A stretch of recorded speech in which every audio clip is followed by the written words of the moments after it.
Won't you take me back to Tennessee? The award-winning Tennessee WildCast is on the air with the latest info about hunting, fishing, boating, wildlife watching, and all things outdoors. This episode is brought to you by GSM Outdoors, whose vision is to preserve the sportsman's legacy, fuel innovation, and enable the next generation of outdoor enthusiasts. Think outside. That's where you'll find us. Now, make welcome your host, Jason Harmon. Hello, everybody, and welcome to this edition of Tennessee WildCast. We're glad you're tuning in. Thanks for watching. Thanks for listening. We got another great show lined up for you today. We have Crispin Powley back with us, and we're doing another GSM Outdoors episode and giving away some cool stuff, and appreciate you being with us. Yeah, thanks. It's always an honor. I love hanging out with you guys and talking fishing and hunting here. So yeah, it's going to be a fun one. There's a lot of cool stuff on the table, and there's a rod sitting over there, so that might be part of the package. So we'll let everybody kind of stew on that for a minute. Don, what do you got for us? Oh, WJJM, our partner radio station in Lewisburg, and we appreciate Jeff and Missy Hayslip from down there. That actually Jeff is kind of the inspiration for our WildCast Extra broadcast. He was looking for a shorter version of the show and to use on his air, and so we kind of created that with his suggestions, his inspiration. Yeah. So anyway, we appreciate him and the station there, as well as our other radio partners around the state. You can hear us a couple of times a day on the extras on WJJM and at 8 a.m. on Saturdays. Okay, full show at 8 a.m.? Yep. Awesome. Yeah, that's cool. We mention this all the time, but we appreciate our radio partners. We appreciate our podcast listeners, our YouTube followers, all those folks out there tuning in. So we keep bringing the content. If we keep getting the cool response that we're getting this year, it's been awesome. We've had a lot of followers, more followers, and a lot of engagement on our shows. Even some cool emails coming in, comments saying we love the show. So it's awesome. That's right. GSM's been a big part of that because, hey, nothing helps you spread the word more than free stuff. You know, the opportunity to, add a few more things to your collection of outdoor gear. In this case, your tackle box. Exactly. Yeah. Let's remind people about June 7th. It's a couple weeks away, I think it is. So Bobby Wilson Free Fishing Day. There you go. And then following that is Free Fishing Week. So kids, I think it's 15 and under can fish for the week for free. Yeah, 15 and under can fish all week for free, June 7th through the 13th. What a deal. Yeah, it's great. And a reminder about the fishing guide and the hunting guide. It's a combo now. This was the first edition of the combo. I think it went over really well. People enjoyed having it all in one book. But the new one will be coming out pretty soon. Fisheries has already gone through and done some of their changes. Not a lot this year. It's pretty easy. That's a good thing. Not too many changes, so that's great. Wildlife will do the same or has done the same. So we're going to have this guide out before August because it goes into effect August 1 of 25. So we'll have this out in stores, online, and that kind of thing very soon. So, Crispin, thank you for being here. As a reminder, Crispin is the Vice President of Fishing for GSM Outdoors. GSMOutdoors.com is how you can find all their brands. Yes, sir. And we're going to be giving away brands throughout the year. We've done some predator stuff, we've done fishing stuff, we've done turkey stuff, so a lot of cool things we're giving away. Yeah. And this time around we're going to be focused a little more on bass, and we got some cool products on the table. But Crispin, just real quick, introduce yourself again for folks who may not have seen previous shows, and then we'll dive into what kind of giveaways we're doing. Yeah, my name's Crispin Powley. I am a Tennessee native. Grew up in the Henry County area. Currently reside in Benton County, and nowhere else I'd rather call home. Cool. This is a sportsman's paradise, and that is a huge part of who I am, what I do, what I've made a career out of, and you'd have a hard time convincing me you can go anywhere that's better as far as fishing and hunting goes in this country, and I've been to most all those other places. Yeah, right. Yeah, I mean, from Mountain City to Memphis, we got it all of it, Tennessee. So it's a great place to be, and right there in your neck of the woods, there, like you said, you got it all right there. I mean, fishing, hunting, the ducks are flying through there too. Yep. And so. Kentucky Lake is the hub of my universe. When I took this job at GSM, they're like, "Well, everybody works here in the office." And I'm like, "You got the wrong guy." because I can't get to Kentucky Lake from there very easy. And so, yeah, it's that's just I'm a pretty fortunate guy that I've managed to make a career out of what I love, and that's spending time in the outdoors. Yeah, and I think a lot of people that work here would say the same thing. You know, Exactly. working with the agency, you know, they love what they do. They're here because of what we stand for. You know, so definitely loving what we're doing, and hope people are enjoying the outdoors with us. Well, we're going to talk about bass fishing today, and you brought some things to give away. Let's cover some of those. Yeah, so we decided we were going to talk about summertime bass fishing, right? And I brought an assortment of tackle from our brands that's kind of geared around what I would call finesse fishing. Okay. But it's also very applicable to the time frame, right, that we're talking about right now. And I brought the first thing. If you're going to go bass fishing, you got to have a bass rod, and make sure I don't break the tip off of this before somebody. But this is a Phenix M1. It's the Phenix brand. M1 is the family of rods, and this is a spinning rod. It's a 7. My eyes are. I'm getting old. There we go. It's got first sign in it when you got to pull it out here. 7'2" medium action, and I would tell you this is just kind of a workhorse of a spinning rod. It's got kind of all the attributes to do just about anything you'd want to do with a spinning rod. Awesome. You could panfish with it. You can catch an 8-pound bass on it. So this thing it's a beast, and it's one of my favorite models. It looks really cool, and the handle's different. That's different. Yeah, I think you kind of noticed that when I walked in with Right it. off the So bat. one of the things that's kind of engineered into this rod is what we call like a blank through type grip, right? Okay. A lot of spinning rods that you might see have a foam or cork handle.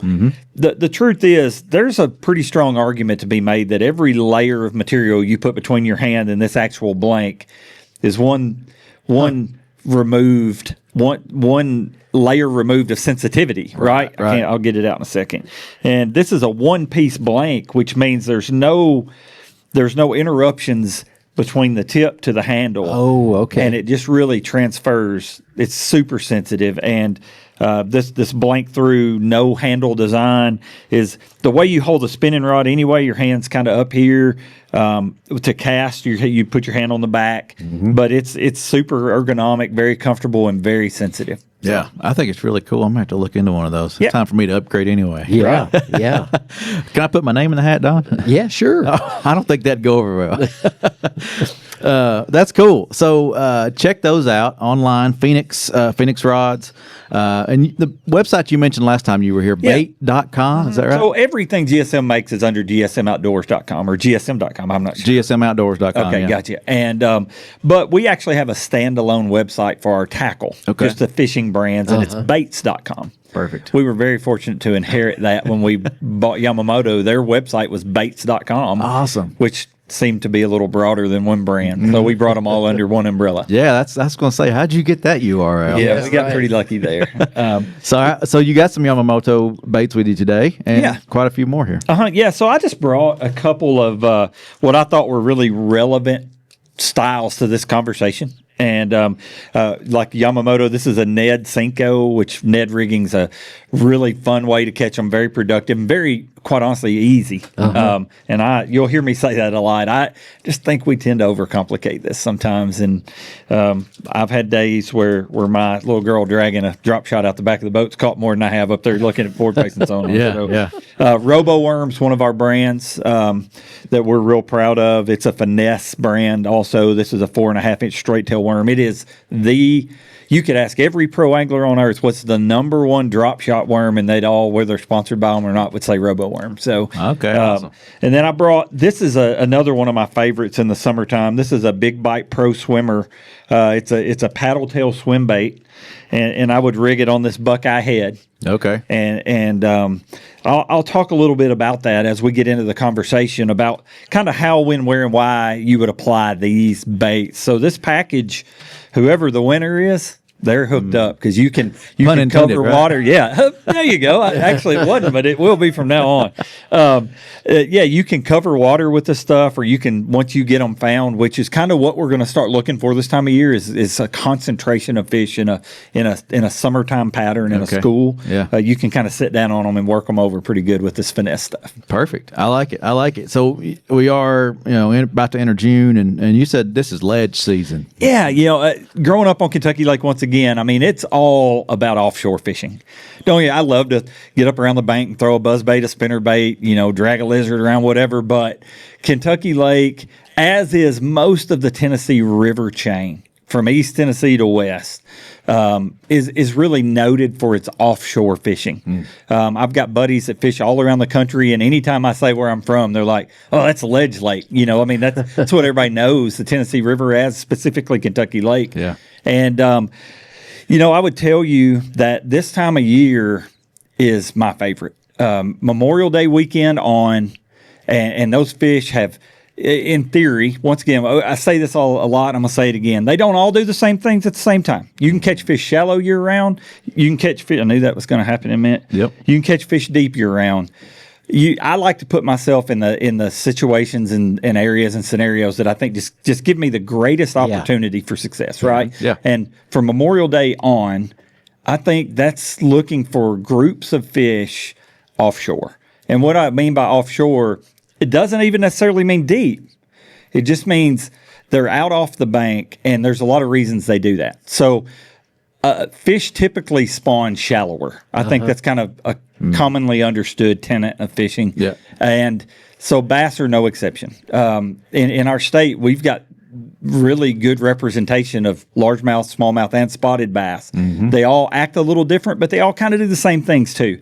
Largemouth typically spawn a little shallower.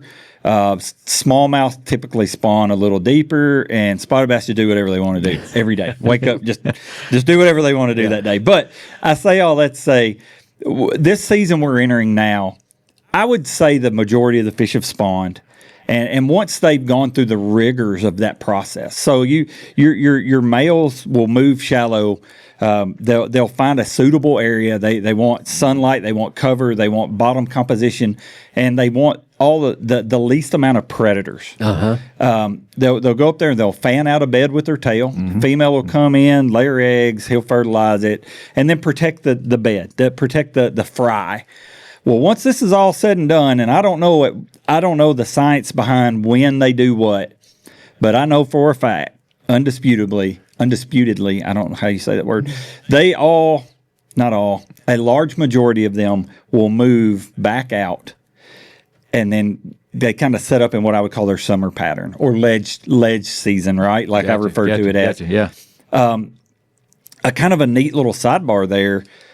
The deepest I think they get all year is at the beginning of this. I think that those big female bass, which is what we kind of target, right? That's your bigger fish. You can brag about a bunch of fish, but tell me about a big one. I'm more interested, right? That's what I kind of go fishing for. That's what keeps you coming back. Yeah, that's right. Yeah. And so I think oftentimes after they spawn, they'll go out there on the closest nearby deep water, and they'll recuperate. I just think they kind of don't feel good. They're beat up. Imagine running this marathon, and when you get done, you don't go straight to the steakhouse.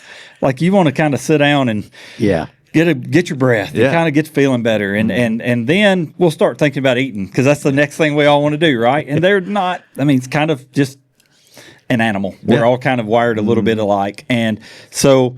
This season represents to me when they've slid out there deep, they've started to recuperate, and now we're starting to think about feeding again.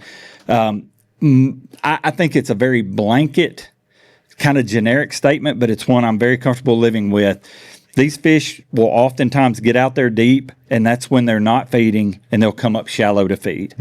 Kentucky Lake, as is many Tennessee reservoirs, river systems, have both deep and shallow water, and that transition between the two is what I call a ledge. So you can picture it, flat top, with a ledge off down to deeper water. I consider these fish out here that are suspended or at the bottom, non-aggressive. I want to target the ones that are up here. Kind of mid, yeah. Yeah, right. Like it's like a batter. Just I know this guy's got 4 pitches. I'm looking for a fastball. I know my probability is he's going to throw me a fastball, and that's the one I'm going to hit. Well, I'm not going to spend a lot of time chasing these fish down here. My high probability fish are on top of the ledge. So over the years, I've gone from. It's probably got a little bit to do with age, a little bit to do with endurance. But I've gone from my favorite thing to do is wind a crankbait as hard and fast as you can all day to drag a big heavy jig or throw a big swim bait. I've learned that you can be very effective this time of year with finesse tactics.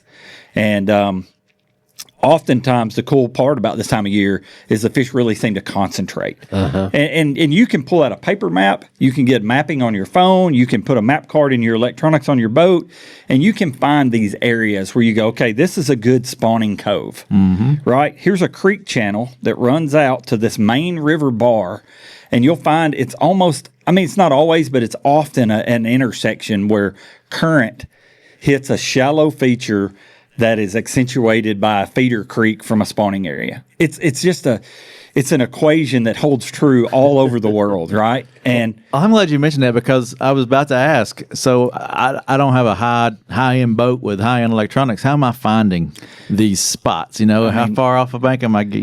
But you kind of talked about it. You kind of hit it there with researching your paper maps, research maps online before you get out there. Yeah, I've got a buddy that can catch as many bass as anybody I know. He uses Google Maps. He uses resources on his iPhone and jumps out there in his aluminum boat. And I wouldn't want to fish against him in a tournament. Everything in life, you can spend as much as you want, or you can figure out how to be as good as you can be with what you've got. And it's the whichever direction you want to go. Yeah. The first tournament I ever won on Kentucky Lake, I had a 14-foot John boat with a cooler I converted to a live well, and beat guys in really high dollar boats. Oh, yeah. I've had my tail kicked by guys in a John boat, and I was in a high dollar boat. Yeah. So it's what you put into it to understand what you're doing to make yourself the most successful you can be. And I hate to say this, but there's also a little bit of element of luck involved. Not always, but it can be. And we can't deal in luck. Let's deal in what we know. And here's what I can tell you: if you find a bedding area with a feeder creek, and that creek runs out to a main river current spot, there will be bass there. Okay. They may not be at this moment, at this day, but don't forget it. Come back to it. Yeah. So. Perfect. I like it. So let's dive into some of these techniques. You said you'd show us, talk us through it anyway. Wish we could be out on the water today and just show us. But start with whichever one you want. The Ned rig enticed me just to understand that more. I know we've talked about it on the show, but I tend to forget. If I don't go do it, I'll forget, Yep. Yeah, so Ned rig it got popular probably 5, 6, 7 years ago, and it involves most of the time a pretty straight, compact bait. This is what we call a Ned Cinco. I've got the package turned around backwards so you can kind of see the product a little better. But it's literally a pretty featureless little compact straight bait, and you rig it just on what we call a Ned head, right? Okay. This is one by Northland. It's one of our brands also. But it's got a flat bottom, so when you rig that bait's made from what we call mega floater formula, so the bait stands up. Okay. And that's got a flat bottom, so you throw it out there on your spinning rod, let it go to the bottom, and it just stands up, and you can shake it, and that little tail will quiver. And when you are searching these spots, I like to kind of cover water. I like to make a bunch of casts. I throw a swim bait or whatever. But once I get a bite or two, we're going to hit spot lock on the trolling motor, whatever. We're going to just go, hey, I'm dropping an anchor right here, whatever that looks like in your scenario. And this Ned rig will just clean them up. You catch little ones, you catch big ones. I've caught giants on a Ned rig, and it's also a good way just to get a lot of bites. So that's always fun too. But a Ned rig is a wonderful way. You can feel the bottom real well. And I always emphasize to people, I want to feel a firm, chunky bottom. Okay. And gravel, like on Kentucky Lake, gravel bars are just huge. When I'm dragging that Ned rig, I want to feel it, dump, dump, dump, dump, dump, dump, dump, dump, and you'll just feel it go, dump. and it'll just won't pull. And that's Better a fix, set right? some. Yeah, you just start reeling, right? So Ned rig's awesome. I want to talk about this before we go too far. Sure. The swim bait. This is what I would call more of a search style You're gonna bait, find right? them with that, yeah. No, you can certainly anchor down on them and catch them on a swim bait, but it's a great way to cover water. You can do it with the spinning rod. I like a 3/16 ounce head. This is a head that Buckeye that we designed. It's a light wire hook with a spinning rod. You're going to use typically lighter line. So I want a lighter hook, right? So I can just kind of, you don't have to really set the hook. You just kind of pull into them and reel. And then this little paddle tail swim bait, you just throw it out there, let it go to the bottom, and swim it back as slow as you can go and still feel the tail activate. Okay. And when you get a bite or two, you can either keep on with this till they quit biting, then pick up the Ned rig, or my probably favorite thing offshore is a drop shot. Straight tail worm, I use your hook is up above your weight. I like a tungsten weight, and the reason I like tungsten, the density of it. Lead's a soft metal. We've used lead forever, but lead is a soft metal. And when you're dragging it, it absorbs some of the feel. Yeah. Whereas tungsten's super dense, and it transmits all that feel straight up your line into that rod, into your hand. So once again, I want to be able to feel that bottom, and I'll put my leader, 8 to 10 inches above my weight. It's kind of a very natural starting spot, and cast that thing out there on top. I typically set deep and throw shallow. Okay. The key, though, is where I see a lot of people, I think is a mistake. You may catch more fish than me doing it, and that's fine. I'm very comfortable with my tried and true methods. But I want to point my nose into the current, and I want to present my bait in what I believe is the most natural way. I believe that most of the time, fish are utilizing current to their advantage when they're feeding. Yeah. And they've got their nose pointed into it because they know things are coming this way. So I want to bring my bait into their face. A lot of times, too, on Kentucky Lake, specifically, I can speak to that when the current's running, like the current's running super hard right now. All the weather, yeah. So. Yeah, and there's times throughout this time of year, spring, late spring, early summer, where they'll generate a lot of current for electricity and so forth. That gravel bar that we talked about, if you can ever find one that has kind of an abrupt end that the current hits, the natural, I think people have a tendency to go on the down current side and throw on top and drag it off, because that makes a lot of sense, especially in light of what I said a moment ago, right? Like it just, that's the way they would feed. But here's a little trick. Oftentimes when current is hitting the end of a bar, let's say that this is a big gravel bar right here, and this is the end of it, and current is hitting it, there'll be a pocket right here made from turbulence where there's no current. It's completely slack. A fish doesn't have to expend any energy to just hover there. And just kind of hang out. Just hang out. Yeah. And if you can get the right cast, whatever that angle is, there's oftentimes multiple bites right there. So, wow. Yeah. And that drop shot, man, I can pitch that thing out there and just pull it into that slack, and you'll feel it. Like you'll have pressure on your line, and then you'll feel it like just kind of chills out, and that's oftentimes when your bites come. Oh, that's awesome. Yeah. I don't feel those things, but I don't do it as much as you do. So it just, it's a learning process. I could show you in a matter of minutes, and you'd totally get it. So, yeah. Awesome. So let's see. You covered the Yamamoto. You got the Roboworm. Yep. Swim bait for searching. Yep. And I guess the last one that I would talk about is, this is a bait by Big Bite. It's called a Nico Rama. And a Nico rig. I've heard that. Yeah. Nico rig. It's really gaining a lot of popularity. It's actually, it's something that we've been doing for a long time, but the emergence of forward-facing sonars kind of shed a new light on it. Pun. Yeah, there you go. Again. But ching. it is a wonderful way to target a concentration of fish. What I think people often, and I think I've learned this throughout my lifetime, I love to crank a crankbait, but it's very intrusive. If there's a school of fish there and this bait comes rattling through here, making a bunch of racket and banging off rocks and banging off fish, you hook a fish and it's just, it's chaos. I think they get on kind of high alert. Yeah. Right. Or they'll even swim off. Mm-hmm. I think with this, you can kind of just sit back and throw it in there and kind of ease it into them, and one eats it, and you just kind of pull him out, and they just look around and like, where'd he go? Yeah, where'd Jimmy go? And before long, they find out where Jimmy went, right? So it's it's a mindset. I love to power fish as much as the next guy, but if you just want to go catch numbers, if you want to, this is not hard to figure out. Like a lot of times, I think people don't have a lot of confidence in a deep diving crankbait because you got to have certain equipment for it, and I can't tell if that's the bottom or a fish or whatever. And this is very simple and it's very effective. Yeah, I think this would probably be my next favorite. Past a creek fishing day or something, this would be my speed. Yeah, this and topwater fishing. I mean, topwater's fun too. If you don't like topwater fishing, you can buy some golf clubs and get out of the fishing business. I'm feeling another episode coming on. Yeah, I think we probably should. Yeah. But make it on the water. Yeah. Exactly. Yeah, let's do it. Yeah, that's cool. So let's remind folks, we've hit the baits, but let's just remind them. So they're going to get the Yamamoto. You got about 6 packages there of that. You got 4 or 5 Roboworms, the big bite. Yep. Package of swim baits, and then your hooks and things. You're going to be set, plus the rod. That's the big. That's the big ticket there. Yeah, you slap a reel on this with some line on it, and you're ready to go. Yeah. Put the braided. Your suggestion, braided with a leader. And that's a great point. I am a big proponent of braided mainline, and I use a fluorocarbon leader. When I'm bass fishing, I'll use maybe a 12 to 15 pound main line, braided line, which is about 6 pound diameter. It's real small diameter, so it casts great. Your knots go through the line guides really well.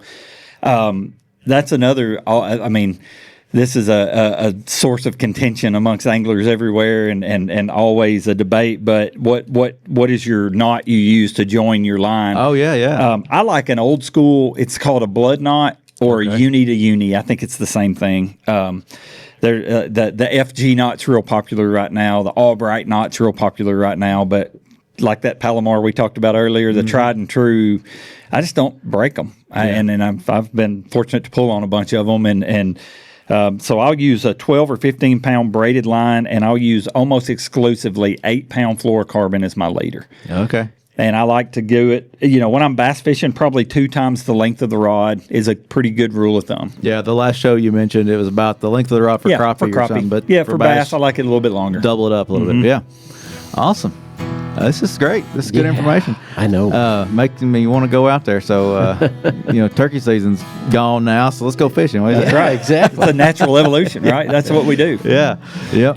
Well, again, thank you. And I want to remind folks, go to the YouTube, follow us there, tag a friend, tag some friends on our Facebook post and our Instagram post about these shows. Get your name in the hat. That's how you get your name in the hat.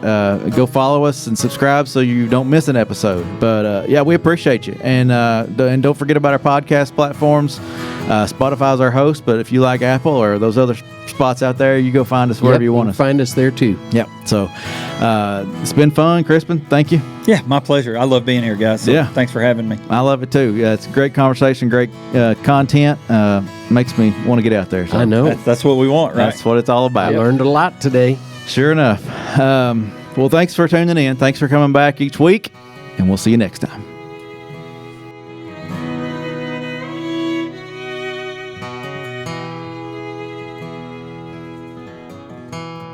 Stay connected with TWRA by visiting our website at tnwildlife.org and follow us on Facebook, X, and Instagram.